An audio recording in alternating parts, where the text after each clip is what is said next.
Desai. In previous video, we show the chapter number 3 Swami Vivekananda part 1. पहले आगे जो video गया उसमें मैंने चैप्टर 3 का एक्सप्लेनेशन किया था, आधा एक्सप्लेनेशन किया था और आगे की स्टोरी अब मैं इस चैप्टर के अंदर बताऊंगी. तो आगे वाले वीडियो के अंदर हमने देखा कि स्टोरी में क्या था कि जो नरेंद्र है यानी कि स्वामी विवेकानंद, उनका बचपन का नाम था नरेंद्र नाथ और उसको शॉर्ट में नरेंद्र करके बुलाते थे और उसके पिता का नाम था विश्वनाथ दत्त और माता का नाम भुवनेश्वरी देवी था.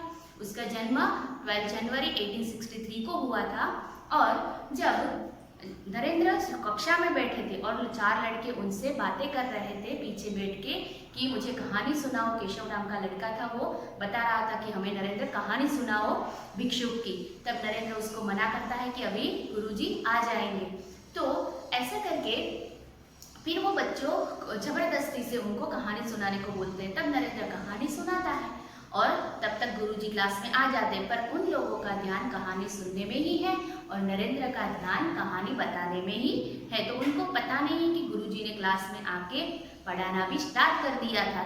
अचानक से गुरुजी की नज़र होती है, वो छात्रों पर पड़ती है. पीछे जो बैठे थे नरेंद्र और उसके 4 मित्र, उनके ऊपर पड़ती है. तब गुरुजी उनको खड़ा करते हैं और पूछते हैं, प्रश्न पूछते हैं कि मैंने जो कराया है उसमें से आप ये उसका आंसर बताओ. तब किसी को भी आंसर नहीं आता है. सिर्फ एक नरेंद्र था जो स्वामी विवेकानंद है, उनको ही सिर्फ उसका आंसर पता था.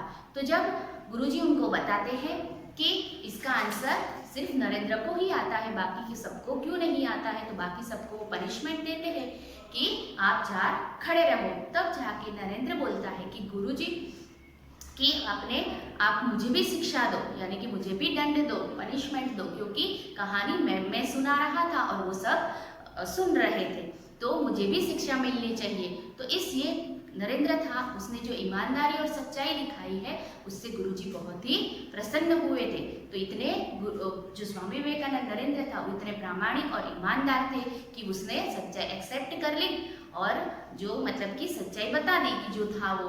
और फिर जो बड़े होके वो स्वामी विवेकानंद के नाम से प्रसिद्ध होते हैं और फिर उसके अंदर जो धार्मिक गुण थे वो उसकी माता सिंचती है, यानी कि उसकी माता बहुत ही धार्मिक थी. तो बचपन से ही उनको रामायण, महाभारत ऐसे आदि ग्रंथों का ज्ञान देती थी. तो उसमें बहुत वो धार्मिक हो गए थे और मतलब कि और समाज के अंदर धार्मिक की जो विचार है वो प्रकट करते थे और अच्छा ज्ञान देते थे. और उसके पापा थे, वो उसके पिताजी थे, वो उच्च न्यायालय के अंदर वकील थे.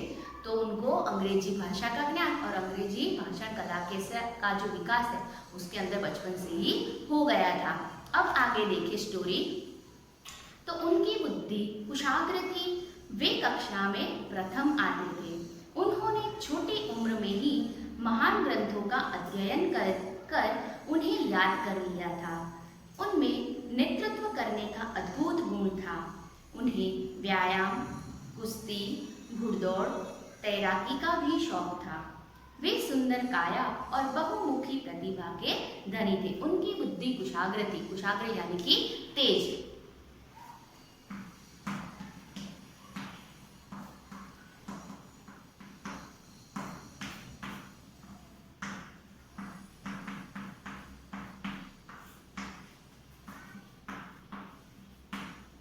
कुशाग्र का मतलब होता है तेज की. उनकी बुद्धि थी वो बहुत ही तेज थी. वे कक्षा में प्रथम आते थे, कि जो क्लास में थे वो डेली प्रथम आते थे. की जो कक्षा में एग्जाम होती थी तो उनमें हर साल वो प्रथम श्रेणी से उत्तीर्ण होते थे. उन्होंने छोटी उम्र में ही महान ग्रंथों का अध्ययन कर उन्हें याद किया था. जो भी उम्र छोटी थी तो भी उनको, जो उसकी माँ थी, उनको रामायण, महाभारत ऐसे बड़े बड़े ग्रंथों का ज्ञान देती थी.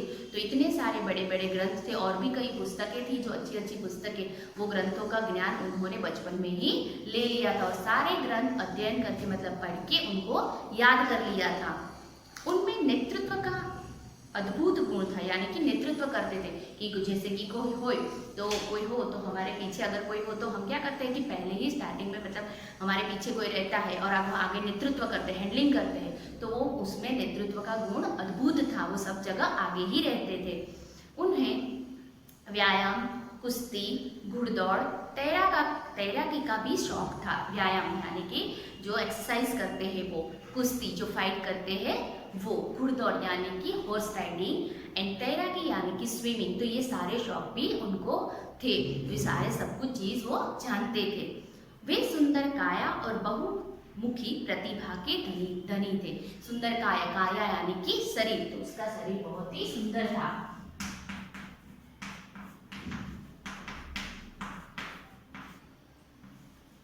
और है बहुमुखी। बहुमुखी का मतलब है अनेक विषय।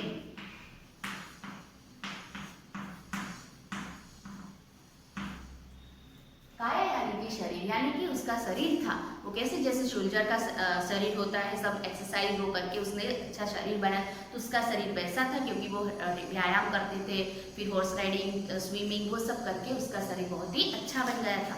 और बहुमुखी यानी कि अनेक विषय में उसको प्रतिभा के धनी थे, यानी कि बहुत ही समझ थी, अलग अलग विषय में उसको बहुत ही नॉलेज था, समझ थी।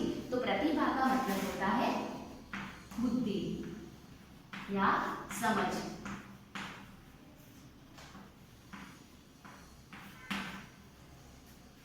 तो वे सुंदर काया और बहुमुखी प्रतिभा के धनी थे, मतलब उसको बहुत ही अच्छा शरीर मिला था और अलग अलग विषय में बहुत ही नॉलेज था। आगे देखिए तो उनके गुरु रामकृष्ण परमहंस थे। उन्होंने नरेंद्र को विवेकानंद नाम दिया।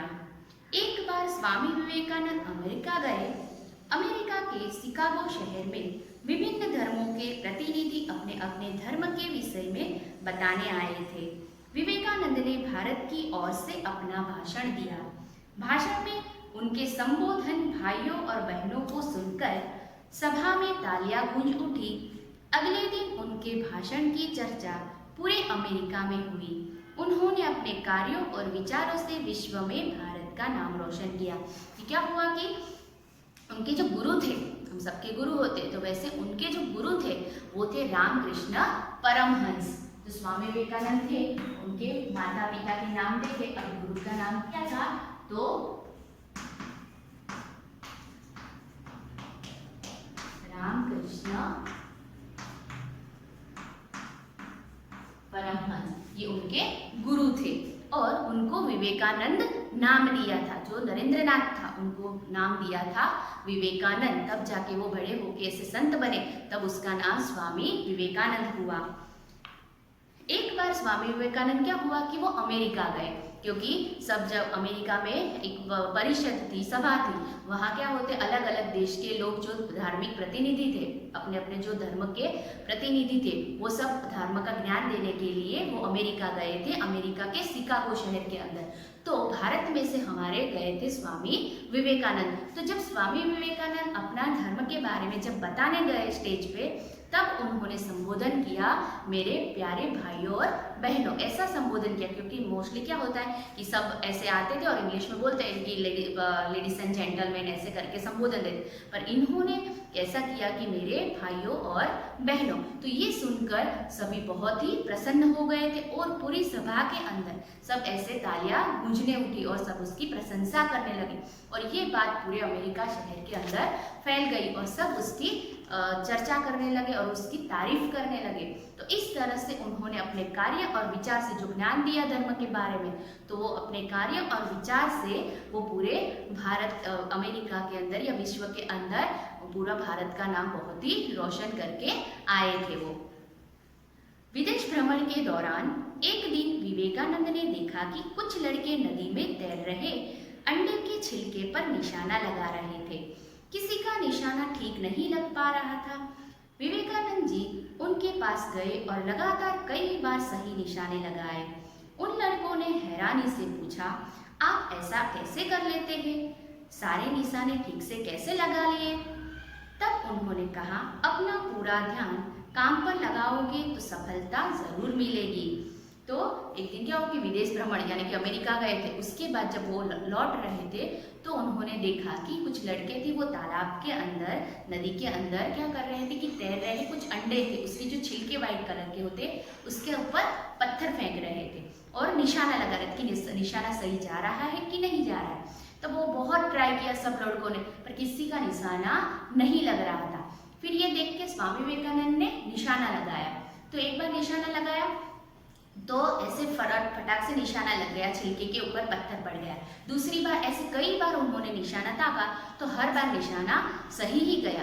तो जो सब लड़के थे वो सब लड़के ऐसे हैरान हो गए, चौंक गए कि ऐसे कैसे कर ले। तो फिर उन्होंने स्वामी विवेकानंद को पूछा कि आप ऐसे कैसे कर लेते हो। तब स्वामी विवेकानंद ने बताया कि अपना पूरा ध्यान काम पर लगाओगे तो सफलता जरूर मिलेगी। मतलब कि हम जो कोई भी काम कर रहे थे तो हमारा पूरा ध्यान कहाँ होना चाहिए, हमारे काम पे ही होना चाहिए। जो काम कर रहे हैं उसमें ही ध्यान होना चाहिए, ना कि इधर उधर। अब कोई काम करते काम में कॉन्सेंट्रेट नहीं करते तो हमारा काम बिगड़ जाता है। पर पूरी ध्यान से हम अपना काम करते हैं तो काम बहुत ही अच्छे से सक्सेस हो जाता है, हमारा काम बहुत ही ढंग से पूरा हो जाता है और टाइम पे हो जाता है। यानी कि हम जो अगर पढ़ाई कर रहे हैं तो हमारा बिल्कुल ध्यान पढ़ाई में ही होना चाहिए, ना कि टीवी में या कोई और बुला रहा है तो वहीं ध्यान होना चाहिए। अगर हम कुछ लर्न कर रहे हैं, कुछ ड्राइंग कर रहे हैं तो सब कुछ कोई भी काम कर रहे हैं तो हमारा पूरा ध्यान उसके अंदर ही होना चाहिए, ताकि हमारा काम अवश्य पूरा हो सकता है अच्छे से।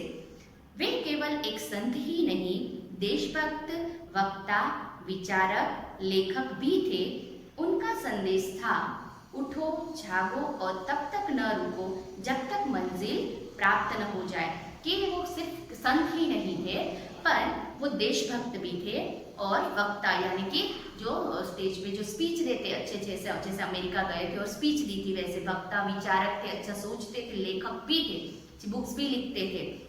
और उनका संदेश था कि उठो, जागो और तब तक ना रुको, यानी कि अपने काम कभी अपनी मंजिल तक आप सफल नहीं होते तब तक आप काम उसके अंदर करते ही रहो, कभी रुकना नहीं चाहिए। जब तक हमें मंजिल नहीं मिल जाती तब तक हमें उसके अंदर आगे बढ़ते ही रहना चाहिए कि उठो, जागो और कि जब तक मंजिल प्राप्त ना हो तब तक आप रुकना नहीं चाहिए। तो कोई भी काम करें हम, कोई भी अच्छा वर्क चाहिए हमें कि कोई मंजिल चाहिए तो उसके अंदर हमें कंटिन्यू कॉन्सेंट्रेट रह के उसके अंदर आगे बढ़ते रहना चाहिए, ना कि आराम करते रहना चाहिए कि आराम करेंगे फिर करेंगे, ऐसे सोचते हैं फिर नहीं होता है। तो कोई भी काम हमें आगे बढ़ाते रहना चाहिए और उसके अंदर जब तक सफलता ना मिले तब तक वो काम करते रहना चाहिए। तो यहाँ हमने स्वामी विवेकानंद के अलग अलग प्रसंग देखे और उसके चरित्र के बारे में देखा।